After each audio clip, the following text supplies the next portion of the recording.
ಇನ್ನೇನು ನಾಗರ ಪಂಚಮಿ ಹಬ್ಬ ಹತ್ತಿರ ಬರ್ತಾ ಇದೆ. ಹಬ್ಬಕ್ಕೆ ಎಲ್ಲ ಥರದ ಉಂಡೆಗಳನ್ನು ಮಾಡಬೇಕಾಗತ್ತೆ. ನೀವೇನಾದರೂ ಬಿಗಿನರ್ಸ್ ಆಗಿದ್ದರೆ ಅಥವಾ ಮೊದಲೇ ಸಲ ಯಾವ ರೀತಿಯಾಗಿ ಉಂಡೆ ಮಾಡೋದು ಅಂತ ಯೋಚನೆ ಮಾಡ್ತಾ ಇದ್ದರೆ ಈ ವಿಡಿಯೋನ ಪೂರ್ತಿಯಾಗಿ ನೋಡಿ. ನಾನು ಕರೆಕ್ಟಾದ ಒಂದು ಮೆಜರ್ಮೆಂಟಲ್ಲಿ ಯಾವ ರೀತಿಯಾಗಿ ಮಾಡೋದು ಅಂತ ತೋರಿಸ್ಕೊಟ್ಟಿದ್ದೀನಿ. ನೀವು ಈಸಿಯಾಗಿ ಉಂಡೆಗಳನ್ನು ಮಾಡ್ಕೊಳ್ಬೋದು. Hello everyone, welcome back to my channel Sahana's cuisine. ಇವತ್ತಿನ ವಿಡಿಯೋದಲ್ಲಿ ನಾನು ನಿಮಗೆ 4 ಥರದ ಉಂಡೆಗಳನ್ನು ಮಾಡಿ ತೋರಿಸ್ತಾ ಇದ್ದೀನಿ. ಈ ವಿಡಿಯೋ ನಿಮಗೆ ಇಷ್ಟ ಆದರೆ ಪ್ಲೀಸ್ ಲೈಕ್ ಮಾಡಿ, ಫ್ರೆಂಡ್ಸ್ ಆ್ಯಂಡ್ ಫ್ಯಾಮಿಲಿಗೆ ಶೇರ್ ಮಾಡಿ, ಹಾಗೆ ಸಬ್ಸ್ಕ್ರೈಬ್ ಮಾಡ್ಕೊಂಡು ನೋಡಿ. ಬನ್ನಿ ವಿಡಿಯೋನ ಸ್ಟಾರ್ಟ್ ಮಾಡೋಣ. ಮೊದಲಿಗೆ ರವೆ ಉಂಡೆಯನ್ನು ಮಾಡಲಿಕ್ಕೆ ಸ್ಟವ್ ಮೇಲೆ ಒಂದು ಪ್ಯಾನ್ ಇಟ್ಟಿದ್ದೀನಿ. ಇದಕ್ಕೆ 2 ಟೇಬಲ್ ಸ್ಪೂನು ತುಪ್ಪನ ಹಾಕ್ತಾ ಇದ್ದೀನಿ. ತುಪ್ಪ ಬಿಸಿ ಆದಮೇಲೆ ಇದಕ್ಕೆ ಪೀಸ್ ಮಾಡ್ಕೊಂಡಿರುವಂಥ ಸ್ವಲ್ಪ ಗೋಡಂಬಿ ಮತ್ತು ಒಣ ದ್ರಾಕ್ಷಿನ ಹಾಕ್ತಾ ಇದ್ದೀನಿ. ಇವೆರಡನ್ನು ಚೆನ್ನಾಗಿ ಫ್ರೈ ಮಾಡ್ಕೊಳ್ಬೇಕು.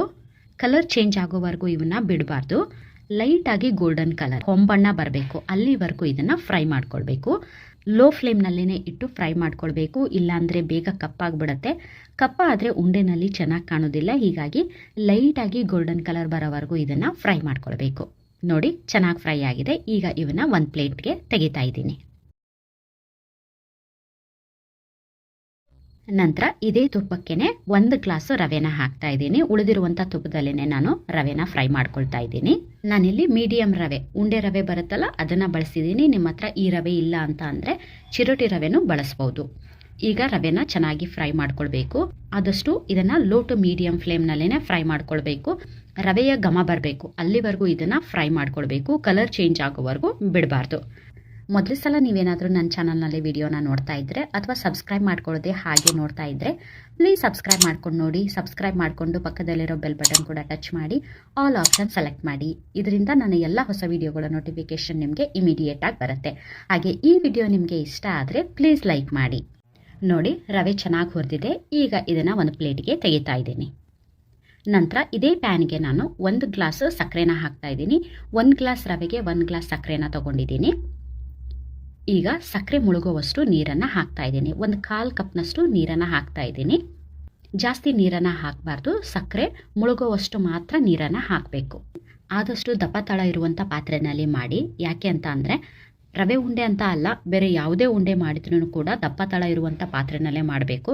ನಾವು ಪಾಕ ತಗೊಂಡು ಉಂಡೆ ಕಟ್ಟುವಾಗ ಬಿಸಿ ಇರುವಾಗಲೇ ಕಟ್ಟಬೇಕು. ಹೀಗಾಗಿ ದಪ್ಪ ತಳ ಇರುವಂಥ ಪಾತ್ರೆಯಲ್ಲಿ ಮಾಡೋದ್ರಿಂದ ಏನಾಗುತ್ತೆ, ಜಾಸ್ತಿ ಹೊತ್ತು ಬಿಸಿಯಾಗಿರುತ್ತೆ. ಹೀಗಾಗಿ ಉಂಡೆನ ನೀವು ಈಸಿಯಾಗಿ ಕಟ್ಕೊಳ್ಬೋದು. ಸಕ್ಕರೆ ಪೂರ್ತಿಯಾಗಿ ಕರಗಿ ಒಂದೆಳೆ ಪಾಕ ಬರಬೇಕು, ಅಲ್ಲಿವರೆಗೂ ಇದನ್ನು ಇದೇ ರೀತಿ ಮಿಕ್ಸ್ ಮಾಡ್ತಾ ಕೈಯಾಡಿಸ್ತಾ ಇರಬೇಕು. ನೋಡಿ, ಸಕ್ಕರೆ ಪೂರ್ತಿಯಾಗಿ ಕರಗಿದೆ. ಆಗಾಗ ನೀವು ಇದು ಪಾಕ ಬಂದಿದೆಯೋ ಇಲ್ವೋ ಅಂತ ಚೆಕ್ ಮಾಡ್ತಾ ಇರಬೇಕಾಗತ್ತೆ. ನೋಡಿ, ಪಾಕನ ಯಾವ ರೀತಿಯಾಗಿ ಚೆಕ್ ಮಾಡಬೇಕು ಅಂತ ತೋರಿಸ್ತೀನಿ. ಈ ರೀತಿಯಾಗಿ 2 ಬೆರಳಲ್ಲಿ ನೋಡಿದಾಗ ಇದು ಎಳೆ ಥರ ಬರಬೇಕು. ನೋಡಿ, ಪರ್ಫೆಕ್ಟಾಗಿ ಒಂದೆಳೆ ಪಾಕ ಬಂದಿದೆ. ಈಗ ಸ್ಟವನ್ನು ಆಫ್ ಮಾಡ್ತಾ ಇದ್ದೀನಿ. ಈಗ ಇದಕ್ಕೆ ಅರ್ಧ ಟೇಬಲ್ ಸ್ಪೂನು ಏಲಕ್ಕಿ ಪುಡಿನ ಹಾಕಿ ಮಿಕ್ಸ್ ಮಾಡ್ತಾ ಇದ್ದೀನಿ. ನಂತರ ಇದಕ್ಕೆ ಹುರಿದಿಟ್ಕೊಂಡಿರುವಂಥ ರವೆನ ಹಾಕಿ ಚೆನ್ನಾಗಿ ಮಿಕ್ಸ್ ಮಾಡಬೇಕು. ಫ್ರೈ ಮಾಡಿಟ್ಕೊಂಡಂಥ ಡ್ರೈ ಫ್ರೂಟ್ಸನ್ನು ಸೇರಿಸ್ತಾ ಇದ್ದೀನಿ. ನೋಡಿ, ಮಿಕ್ಸ್ ಮಾಡಿದ ನಂತರ ನಾನು ನಿಮಗೆ ಕನ್ಸಿಸ್ಟೆನ್ಸಿನ ತೋರಿಸ್ತಾ ಇದ್ದೀನಿ. ಏನಪ್ಪ ಇದು ಇಷ್ಟೊಂದು ತೆಳುವಾಗಿದೆ ಅಂತ ಅನಿಸ್ಬೋದು, ಆದರೆ 1 ಸೆಕೆಂಡಿಗೆ ಇದು ಸೆಟ್ ಆಗಿಬಿಡುತ್ತೆ. 1 ನಿಮಿಷದ ನಂತರ ನಾನು ನಿಮಗೆ ತೋರಿಸ್ತಾ ಇದ್ದೀನಿ. ನೋಡಿ, ಈ ಹದಕ್ಕೆ ಬಂದಿದೆ. ಈಗ ಕೈಗೆ ತುಪ್ಪನ ಸವರ್ಕೊಂಡು ಆದಷ್ಟು ಇದನ್ನು ಬಿಸಿ ಇರುವಾಗಲೇ ಕಟ್ಟಬೇಕಾಗತ್ತೆ. ಆರಿದ ನಂತರ ಇದು ಗಟ್ಟಿ ಆಗುತ್ತೆ. ಹೀಗಾಗಿ ಆರಿದ ನಂತರ ಉಂಡೆ ಕಟ್ಟೋಕ್ಕಾಗೋದಿಲ್ಲ. ಆದಷ್ಟು ಬಿಸಿ ಇರುವಾಗಲೇ ಇದನ್ನು ಉಂಡೆ ಮಾಡಬೇಕು. ಬೇಗ ಬೇಗ ಉಂಡೆ ಕಟ್ಕೊಳ್ಬೇಕಾಗತ್ತೆ. ಒಂದು ವೇಳೆ ನಿಮಗೇನಾದರೂ ಇಷ್ಟು ಬಿಸಿಯಾಗಿರುವುದನ್ನು ಮುಟ್ಟಿ ಉಂಡೆ ಕಟ್ಟೋಕ್ಕಾಗೋದಿಲ್ಲ ಅಂತ ಆದರೆ, ಅಥವಾ ಉಂಡೆ ಕಟ್ಟುವಾಗ ಸ್ವಲ್ಪ ನಿಧಾನ ಆಗಿ ಇದು ಡ್ರೈ ಆಗಿಬಿಟ್ರೆ ಏನು ಮಾಡಬೇಕು ಅನ್ನೋ ಸೊಲ್ಯೂಷನ್ ಕೂಡ ನಾನು ನಿಮಗೆ ಹೇಳ್ತೀನಿ. ಇವಾಗ ನಾವೇನು ರೆಡಿ ಮಾಡ್ಕೊಂಡಿರ್ತೀವಲ್ಲ ಈ ಮಿಕ್ಸ್ಚರ್, ಅವಾಗ ಪೂರ್ತಿಯಾಗಿ ಡ್ರೈ ಆಗಿಬಿಟ್ಟಿರುತ್ತೆ, ಪುಡಿ ಪುಡಿ ಆಗಿರುತ್ತೆ. ಆಗ ಉಂಡೆ ಕಟ್ಟೋಕ್ಕಾಗೋದಿಲ್ಲ. ಆಗ ನೀವು ಏನು ಮಾಡಬೇಕು ಅಂತ ಅಂದರೆ 1 ರಿಂದ 2 ಟೇಬಲ್ ಸ್ಪೂನು ಹಾಲನ್ನು ಚಿಮುಕಿಸ್ಬೇಕು. ಜಾಸ್ತಿ ಹಾಲನ್ನು ಇದು ಹಿಡಿಸೋದಿಲ್ಲ. ನೋಡಿಕೊಂಡು ನೀವು 1 ರಿಂದ 2 ಟೇಬಲ್ ಸ್ಪೂನು ಹಾಲನ್ನು ಹಾಕಿ ಚೆನ್ನಾಗಿ ನಾದ್ಕೊಂಡು ಉಂಡೆ ಕಟ್ಟಬೇಕು. 15 ದಿನ ಆರಾಮಾಗಿ ಇಟ್ಕೊಂಡು ತಿನ್ಬೋದು, ಕೆಡೋದಿಲ್ಲ. ಅಥವಾ ನಿಮಗೆ ಹಾಲೇನಾದರೂ ಬೇಡ, ಇದು ಬೇಗ ಕೆಡುತ್ತೆ ಅಂತ ಡೌಟ್ ಇದ್ದರೆ ಒಂದು ಸ್ವಲ್ಪ ನೀರನ್ನು ಚಿಮುಕಿಸಿ ನೀವು ಉಂಡೆನ ಕಟ್ಬೋದು. ಆರಾಮಾಗಿ ನೀವು 20 ದಿನದವರೆಗೂ ಇಟ್ಕೊಂಡು ತಿನ್ಬೋದು. ಯಾವುದೇ ಕಾರಣಕ್ಕೂ ಉಂಡೆ ಕೆಡೋದಿಲ್ಲ. ನೆಕ್ಸ್ಟ್ ಇವಾಗ ಶೇಂಗಾ ಉಂಡೆನ ಯಾವ ರೀತಿಯಾಗಿ ಮಾಡೋದು ಅಂತ ನೋಡೋಣ. ಸ್ಟವ್ ಮೇಲೆ ಒಂದು ಪ್ಯಾನ್ ಇಟ್ಟಿದ್ದೀನಿ. ಇದಕ್ಕೆ 1 ಕಪ್ಪು ಶೇಂಗಾ ಹಾಕ್ತಾ ಇದ್ದೀನಿ. ಇದನ್ನು ಆದಷ್ಟು ಲೋ ಫ್ಲೇಮ್ನಲ್ಲೇ ಚೆನ್ನಾಗಿ ಹುರಿಬೇಕು. ನೋಡಿ, ಲೋ ಫ್ಲೇಮಲ್ಲಿ ಇಟ್ಟಿದ್ದೀನಿ. ಇದರಲ್ಲೇನೆ ನಾನು ಹುರಿತಾ ಇದ್ದೀನಿ. ಒಂದು 2 ರಿಂದ 3 ನಿಮಿಷ ನೋಡಿ ಚೆನ್ನಾಗಿ ಹುರಿದ ನಂತರ ಈ ರೀತಿಯಾಗಿರುತ್ತೆ. ಕೈಯಿಂದ ಸ್ವಲ್ಪ ಉಜ್ಜಿ ನೋಡಿದ್ರೆ ಗೊತ್ತಾಗುತ್ತೆ ನಿಮ್ಗೆ. ಈ ರೀತಿ ಈಸಿಯಾಗಿ ಸಿಪ್ಪೆ ಬಿಚ್ತಾ ಇದೆ ಅಂದ್ರೆ ಕರೆಕ್ಟ್ ಆಗಿ ಹುರಿದಿದೆ ಅಂತ ಅರ್ಥ. ನೋಡಿ ಈಗ ಇದು ಹುರಿದಾಗಿದೆ. ಈಗ ಇದನ್ನ ಪೂರ್ತಿಯಾಗಿ ತಣ್ಣಗಾಗಕ್ಕೆ ಬಿಡ್ತೀನಿ. ಶೇಂಗಾನ ಹುರಿದ ನಂತರ ಪೂರ್ತಿಯಾಗಿ ತಣ್ಣಗಾಗಕ್ಕೆ ಬಿಡಬೇಕು. ತಣ್ಣಗಾದ ನಂತರ ನೋಡಿ ನಾನೊಂದು ಚಿಕ್ಕ ಲೋಟ ತಗೊಂಡಿದ್ದೀನಿ. ಇದರಿಂದ ಈ ರೀತಿಯಾಗಿ ಮಾಡ್ತಾ ಇದ್ದೀನಿ. ಅಂದರೆ ಇದ್ರ ಮೇಲೆ ಇರುವಂಥ ಸಿಪ್ಪೆನ ಈಸಿಯಾಗಿ ತೆಗಿಬೋದು ಮತ್ತು 2 ಭಾಗನೂ ಆಗುತ್ತೆ ಶೇಂಗಾ. ನೋಡಿ ಉಂಡೆಗೆ ಬೇಕಾದಂಥ ಶೇಂಗಾ ರೆಡಿಯಾಗಿದೆ. ಈಗ ಸ್ಟವ್ ಮೇಲೆ ಒಂದು ಪ್ಯಾನ್ ಇಟ್ಟಿದ್ದೀನಿ. ಆದಷ್ಟು ದಪ್ಪ ತಳ ಇರೋ ಪಾತ್ರೆ ತಗೊಳ್ಳಿ. ಇದಕ್ಕೆ 1 ಕಪ್ ಬೆಲ್ಲನ ಹಾಕ್ತಾ ಇದ್ದೀನಿ. ಬೆಲ್ಲನ ಹಾಕಿದ ನಂತರ ಬೆಲ್ಲ ತೊಯ್ಯುವಷ್ಟು ಅಂದ್ರೆ ಒಂದು 1/4 ಕಪ್ನಷ್ಟು ನೀರನ್ನ ಹಾಕಿದ್ದೀನಿ. ಪೂರ್ತಿಯಾಗಿ ಬೆಲ್ಲ ಕರಗಿ ಒಂದೆಡೆ ಪಾಕ ಬರಬೇಕು. ಅಲ್ಲಿವರೆಗೂ ಇದನ್ನ ಈ ರೀತಿ ಮಿಕ್ಸ್ ಮಾಡ್ತಾ ತಿರುಗಿಸ್ತಾನೆ ಇರಬೇಕು. ನೋಡಿ ಬೆಲ್ಲ ಎಲ್ಲ ಪೂರ್ತಿಯಾಗಿ ಕರಗಿ ಈಗ ಕುದಿಯೋಕ್ ಶುರುವಾಗಿದೆ. ಈಗ ಪಾಕನ ನಾನು ಯಾವ ರೀತಿ ಚೆಕ್ ಮಾಡೋದು ಅಂತ ತೋರಿಸ್ತೀನಿ. ನೋಡಿ ನೀಟಾಗಿ ಕಾಣಿಸ್ತಾ ಇದೆ ಅಂತ ಅನ್ಕೊಳ್ತೀನಿ. ಒಂದೆಳೆ ಪಾಕ ಬಂದಿದೆ. ನೋಡಿ ಈ ರೀತಿಯಾಗಿ 2 ಕೈಯಿಂದ ಈ ರೀತಿ ಮಾಡಿದ್ರೆ ನೂಲ್ ತರ ಈ ತರ ಬರ್ಬೇಕು. ಅಂದ್ರೆ ಕರೆಕ್ಟ್ ಆಗಿ ಒಂದೆಳೆ ಪಾಕ ಬಂದಿದೆ ಅಂತ ಅರ್ಥ. ನೋಡಿ ಪಾಕ ರೆಡಿ ಆಗಿದೆ. ಈಗ ರೆಡಿ ಮಾಡಿ ಇಟ್ಕೊಂಡಂತ ಶೇಂಗಾನ ಹಾಕ್ತಾ ಇದ್ದೀನಿ. ಇದನ್ನ ಹಾಕಿ ಚೆನ್ನಾಗಿ ಮಿಕ್ಸ್ ಮಾಡಿದ ನಂತರ ಸ್ವಲ್ಪ ಏಲಕ್ಕಿ ಪುಡಿ ಹಾಕ್ತಾ ಇದ್ದೀನಿ. ನಾನು 1 ಕಪ್ ಹುರಿಗಡ್ಲೆ ಹಿಟ್ಟು ಅಂದ್ರೆ ಪುಟಾಣಿ ಹಿಟ್ಟನ್ನ ತಗೊಂಡಿದ್ದೀನಿ. ಇದನ್ನ ಸ್ವಲ್ಪನೇ ಹಾಕ್ತಾ ನೀವು ಮಿಕ್ಸ್ ಮಾಡ್ಕೊಳ್ಬೇಕು. ಎಷ್ಟು ಬೇಕಾಗುತ್ತೋ ಅಷ್ಟು ಒಂದೇ ಸಲ ಹಾಕಿ ಮಿಕ್ಸ್ ಮಾಡಬಾರ್ದು. ಅದು ಎಷ್ಟು ಹಿಡಿಯುತ್ತೋ ಅಷ್ಟು ನೋಡಿ ನೋಡಿ ಹಾಕೊಳ್ತಾ ನೀವು ಮಿಕ್ಸ್ ಮಾಡಬೇಕು. ನೋಡಿ ಒಂದು ಅರ್ಧ ಕಪ್ ಹಾಕೊಂಡಿದ್ದೀನಿ. ಈಗ ಪೂರ್ತಿಯಾಗಿ ಹಾಕಿದ್ದೀನಿ. 1 ಕಪ್ ಹಾಕಿದ್ದೀನಿ. ಹುರಿಗಡ್ಲೆ ಹಿಟ್ಟನ್ನ ಹಾಕಿ ನೋಡಿ ಈ ರೀತಿಯಾಗಿ ಚೆನ್ನಾಗಿ ಮಿಕ್ಸ್ ಮಾಡಬೇಕು.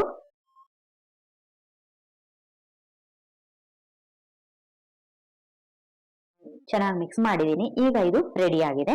ಈಗ ಕೈಗೆ ಸ್ವಲ್ಪ ತುಪ್ಪ ಅಥವಾ ಎಣ್ಣೆನ ಹಚ್ಕೊಂಡು ಆದಷ್ಟು ಬಿಸಿ ಇರುವಾಗ್ಲೇನೆ ಇದನ್ನ ಉಂಡೆ ಕಟ್ಟಬೇಕು. ಆರಿದ ನಂತರ ಇದನ್ನ ಉಂಡೆ ಕಟ್ಟಕ್ ಆಗಲ್ಲ. ಹೀಗಾಗಿ ಕೈಗೆ ಸ್ವಲ್ಪ ಎಣ್ಣೆ ಅಥವಾ ತುಪ್ಪನ ಹಚ್ಕೊಂಡು ಆದಷ್ಟು ಬಿಸಿ ಇರುವಾಗ್ಲೇನೆ ಇದನ್ನ ಉಂಡೆ ಮಾಡ್ಬೇಕು. ನೋಡಿ ಸಾಫ್ಟ್ ಆಗಿರುವಂತ ಶೇಂಗಾ ಉಂಡೆ ರೆಡಿ ಆಗಿದೆ. ನೋಡಿ ಎಷ್ಟೊಂದು ಶೈನಿಂಗ್ ಆಗಿದೆ ಮತ್ತೆ ಅಷ್ಟೇ ಸಾಫ್ಟ್ ಆಗಿದೆ ಕೂಡ. ನೋಡಿದ್ರೇನೆ ನಿಮ್ಗೆ ಗೊತ್ತಾಗ್ತಾ ಇದೆ ಅಂತ ಅನ್ಕೊಳ್ತೀನಿ. ನಂತರ ಬೇಸನ್ ಉಂಡೆಯನ್ನ ಮಾಡ್ಲಿಕ್ಕೆ 1 ಕಪ್ ಕಡಲೆ ಹಿಟ್ಟು ತಗೊಂಡಿದ್ದೀನಿ.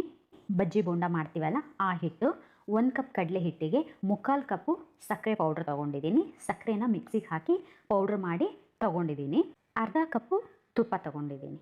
ಸ್ವಲ್ಪ ಏಲಕ್ಕಿ ಪುಡಿ ಹಾಗೆ ಸ್ವಲ್ಪ ಡ್ರೈ ಫ್ರೂಟ್ಸ್ ತಗೊಂಡಿದ್ದೀನಿ. ಇವಿಷ್ಟು ಬೇಸನ್ ಉಂಡೆ ಮಾಡೋದಕ್ಕೆ ಬೇಕಾದಂಥ ಇಂಗ್ರೀಡಿಯೆಂಟ್ಸ್. ಈಗ ಸ್ಟವ್ ಮೇಲೆ ಒಂದು ಪ್ಯಾನ್ ಇಟ್ಟಿದ್ದೀನಿ.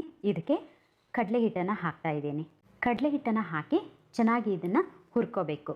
ಆದಷ್ಟು ದಪ್ಪ ತಳ ಇರೋ ಪಾತ್ರೆ ತಗೊಳ್ಳಿ, ಅಥವಾ ಈ ರೀತಿ ನಾನ್ ಸ್ಟಿಕ್ ಪ್ಯಾನ್ ಇದ್ರೂ ಕೂಡ ತಳ ಹಿಡಿಯಲ್ಲ. ಈಗ ಕಡಲೆ ಹಿಟ್ಟನ್ನು 2 ರಿಂದ 3 ನಿಮಿಷ ಹುರಿಬೇಕು. ಸ್ವಲ್ಪ ಹಿಟ್ಟು ಬಿಸಿ ಆಗಬೇಕು, ಅಲ್ಲಿವರೆಗೂ ಇದನ್ನು ಹುರಿಬೇಕು.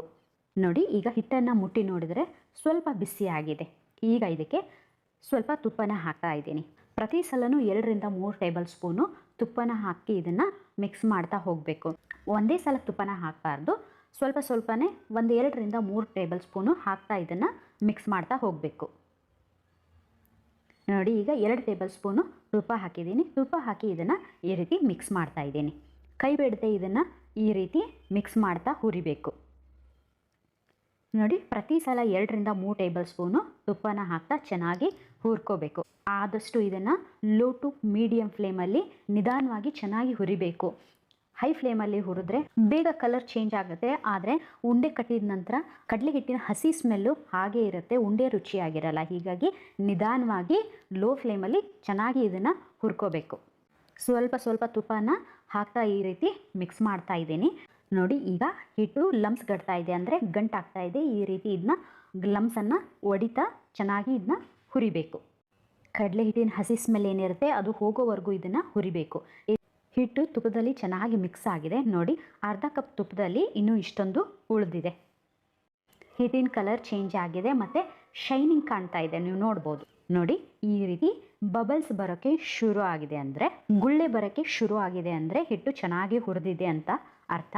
ಹಿಟ್ಟನ್ನು ಚೆನ್ನಾಗಿ ಹುರಿದಿದ್ದೀನಿ. ಕಲರ್ ಕೂಡ ಚೇಂಜ್ ಆಗಿದೆ ಮತ್ತು ಕಡಲೆ ಹಿಟ್ಟು ಮತ್ತು ತುಪ್ಪದ ಘಮ ಬರುತ್ತೆ. ಆ ಘಮದಿಂದನೇ ಗೊತ್ತಾಗುತ್ತೆ ಹಿಟ್ಟು ಚೆನ್ನಾಗಿ ಹುರಿದಿದೆ ಅಂತ. ಈಗ ಘಮ ಬರ್ತಾ ಇದೆ. ಈಗ ಸ್ಟವ್ನ ಆಫ್ ಮಾಡಿ ಪೂರ್ತಿ ತಣ್ಣಗಾಗಕ್ಕೆ ಬಿಡ್ತೀನಿ.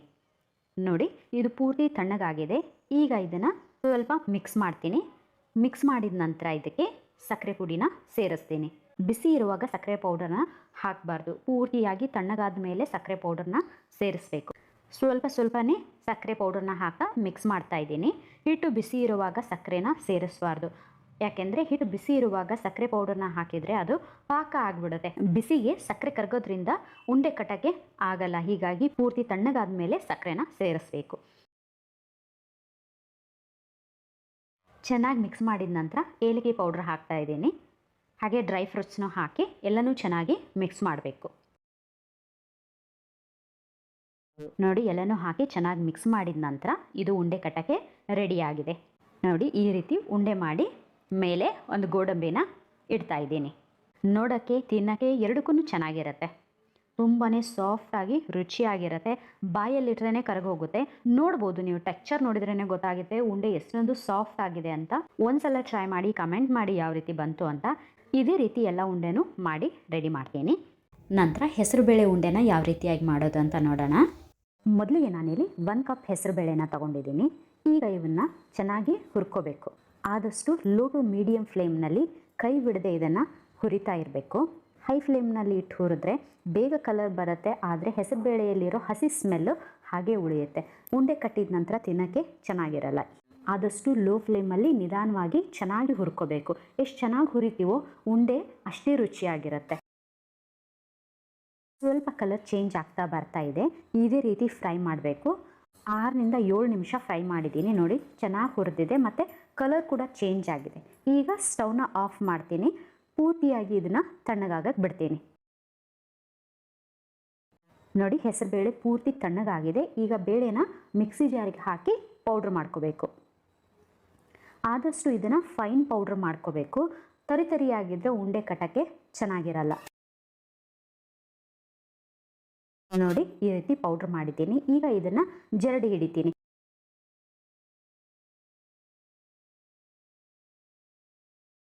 ಜರಡಿ ಹಿಡಿದ ನಂತರ ಬಂದಿರೋ ಈ ತರಿನೂ ಕೂಡ ಇನ್ನೊಂದ್ಸಲ ಮಿಕ್ಸಿ ಜಾರಿಗೆ ಹಾಕಿ ಮತ್ತೆ ಪೌಡ್ರ್ ಮಾಡ್ಕೋತೀನಿ. ಆದಷ್ಟು ಇದನ್ನು ಫೈನ್ ಪೌಡ್ರ್ ಮಾಡ್ಕೋಬೇಕು. ನೋಡಿ, ಪೌಡ್ರ್ ಮಾಡಿದ ನಂತರ ಇದನ್ನು ಕೂಡ ಜರಡಿ ಹಿಡಿತಾ ಇದ್ದೀನಿ. ಈಗ ಹಿಟ್ಟು ರೆಡಿ ಆಗಿದೆ. 1 ಕಪ್ ಹೆಸರು ಬೇಳೆಗೆ 1 ಕಪ್ ಬೆಲ್ಲ ತೊಗೊಂಡಿದ್ದೀನಿ. 1 ಕಪ್ ಬೆಲ್ಲನ ಹಾಕ್ತಾ ಇದ್ದೀನಿ. ಇವೆರಡನ್ನು ಈಗ ಚೆನ್ನಾಗಿ ಮಿಕ್ಸ್ ಮಾಡ್ಕೋಬೇಕು. ಬೆಲ್ಲನ ಜಜ್ಜಿ ತಗೊಳ್ಳಿ, ಇದರಿಂದ ಹಿಟ್ಟು ಜೊತೆ ಚೆನ್ನಾಗಿ ಬೆರೆಯುತ್ತೆ. ಇದಕ್ಕೆ 2 ಏಲಕ್ಕಿನ ಹಾಕ್ತಾ ಇದ್ದೀನಿ. ಈಗ ಇದನ್ನು ಮಿಕ್ಸಿ ಜಾರಿಗೆ ಹಾಕಿ 2 ಸೆಕೆಂಡು ಇದನ್ನು ಗ್ರೈಂಡ್ ಮಾಡಿದರೆ ಸಾಕು. ಬೆಲ್ಲ ಮತ್ತು ಹಿಟ್ಟು ಚೆನ್ನಾಗಿ ಕೂಡ್ಕೊಂಡಿದೆ. ಈಗ ಇದನ್ನು ಒಂದು ಪಾತ್ರೆಗೆ ತೆಗಿತಾ ಇದ್ದೀನಿ. ಉಳಿದಿರುವಂಥ ಹಿಟ್ಟು ಮತ್ತು ಬೆಲ್ಲದ ಮಿಶ್ರಣವನ್ನು ಕೂಡ ಜಾರಿಗೆ ಹಾಕಿ ಇದನ್ನು ಮತ್ತೆ ಮಿಕ್ಸ್ ಮಾಡ್ಕೊಳ್ತೀನಿ. ಇದನ್ನು 2 ಸೆಕೆಂಡು ಗ್ರೈಂಡ್ ಮಾಡ್ತೀನಿ. ಇದಕ್ಕೇನೆ ಸೇರಿಸ್ತಾ ಇದ್ದೀನಿ. ಸ್ಟವ್ ಮೇಲೆ ಒಂದು ಪ್ಯಾನ್ ಇಟ್ಟಿದ್ದೀನಿ. ಅರ್ಧ ಕಪ್ಪು ತುಪ್ಪ ತೊಗೊಂಡಿದ್ದೀನಿ. 2 ಟೇಬಲ್ ಸ್ಪೂನ್ ತುಪ್ಪನ ಹಾಕ್ತೀನಿ. ತುಪ್ಪ ಬಿಸಿ ಆದ ನಂತರ ಸ್ವಲ್ಪ ಇದಕ್ಕೆ ಪೀಸ್ ಮಾಡ್ಕೊಂಡಂಥ ಗೋಡಂಬಿ ಮತ್ತು ಬಾದಾಮಿ ಹಾಕ್ತಾ ಇದ್ದೀನಿ. ಇವೆರಡನ್ನು ಚೆನ್ನಾಗಿ ತುಪ್ಪದಲ್ಲಿ ಫ್ರೈ ಮಾಡ್ಕೋಬೇಕು. ಈ ರೀತಿ ಡ್ರೈ ಫ್ರೂಟ್ಸ್ನ ಹಾಕಿ ಉಂಡೆ ಕಟ್ಟೋದ್ರಿಂದ ಟೇಸ್ಟ್ ಮಾತ್ರ ತುಂಬಾ ಚೆನ್ನಾಗಿರುತ್ತೆ. ಬಾದಾಮ್ ಮತ್ತು ಗೋಡಂಬಿ ಎರಡು ಚೆನ್ನಾಗಿ ಫ್ರೈ ಆದ ನಂತರ ಇದಕ್ಕೆ ಹೆಸರುಬೇಳೆ ಹಿಟ್ಟು ಮತ್ತು ಬೆಲ್ಲನ ಪೌಡ್ರ್ ಮಾಡಿಟ್ಕೊಂಡಿದ್ವಲ್ಲ ಇದನ್ನು ಸೇರಿಸ್ತಾ ಇದ್ದೀನಿ. ಈಗ ಎಲ್ಲನೂ ಚೆನ್ನಾಗಿ ಮಿಕ್ಸ್ ಮಾಡ್ತಾ ಇದ್ದೀನಿ.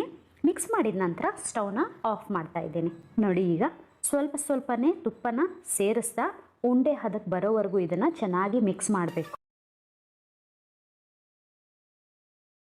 ಈ ರೀತಿ 2 ಕೈಯಿಂದ ಚೆನ್ನಾಗಿ ಉಜ್ಜಿ ಮಿಕ್ಸ್ ಮಾಡೋದ್ರಿಂದ ತುಪ್ಪ ಚೆನ್ನಾಗಿ ಹಿಟ್ಟಿನ ಜೊತೆ ಸೇರಿಕೊಂಡು ಉಂಡೆ ಮಾಡೋಕ್ಕೆ ಈಸಿ ಆಗುತ್ತೆ. ಈಗ ಉಂಡೆನ ಕಟ್ಟಿ ತೋರಿಸ್ತೀನಿ ಯಾವ ರೀತಿ ಆಗುತ್ತೆ ಅಂತ. ನೋಡಿ, ನೀವು ಉಂಡೆ ಮಾಡುವಾಗ ಇದು ತುಂಬ ಡ್ರೈ ಅಂತ ಅನಿಸಿದರೆ ಇನ್ನೂ ಸ್ವಲ್ಪ ತುಪ್ಪನ ಹಾಕಿ ಚೆನ್ನಾಗಿ ಮಿಕ್ಸ್ ಮಾಡಿ ಉಂಡೆ ಕಟ್ಟ ಹದ ಬರೋವರೆಗೂ ನೀವು ಇದನ್ನು ಮಿಕ್ಸ್ ಮಾಡಬೇಕಾಗತ್ತೆ. ನೋಡಿ, ಉಂಡೆ ಕಟ್ಟ ಹದ ಬಂದಿದೆ. ಈಗ ಉಂಡೆ ಮಾಡ್ತಾ ಇದ್ದೀನಿ. ಇದೇ ರೀತಿ ಎಲ್ಲ ಉಂಡೆಗಳನ್ನು ಮಾಡಬೇಕಾಗತ್ತೆ. ಈ ಉಂಡೆ ಮಾತ್ರ ಆರೋಗ್ಯಕ್ಕೆ ತುಂಬಾ ಒಳ್ಳೆಯದು. ಯಾಕೆಂದರೆ ನಾವಿದಕ್ಕೆ ಬಳಸಿದ್ದು ಹೆಸರುಬೇಳೆ, ಬೆಲ್ಲ, ಡ್ರೈ ಫ್ರೂಟ್ಸು, ತುಪ್ಪ ಅಲ್ವಾ.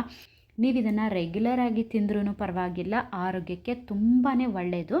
ಐ ಹೋಪ್ ಈ ವಿಡಿಯೋ ನಿಮಗೆ ಇಷ್ಟ ಆಯಿತು ಅಂದ್ಕೊಳ್ತೀನಿ. ಇಷ್ಟ ಆದರೆ ಪ್ಲೀಸ್ ಲೈಕ್ ಮಾಡಿ, ಫ್ರೆಂಡ್ಸ್ ಆ್ಯಂಡ್ ಫ್ಯಾಮ್ಲಿಗೆ ಶೇರ್ ಮಾಡಿ, ಸಬ್ಸ್ಕ್ರೈಬ್ ಮಾಡ್ಕೊಂಡು ನೋಡಿ. ಮತ್ತೆ ನೆಕ್ಸ್ಟ್ ವಿಡಿಯೋದಲ್ಲಿ ಸಿಗ್ತೀನಿ. Thank you.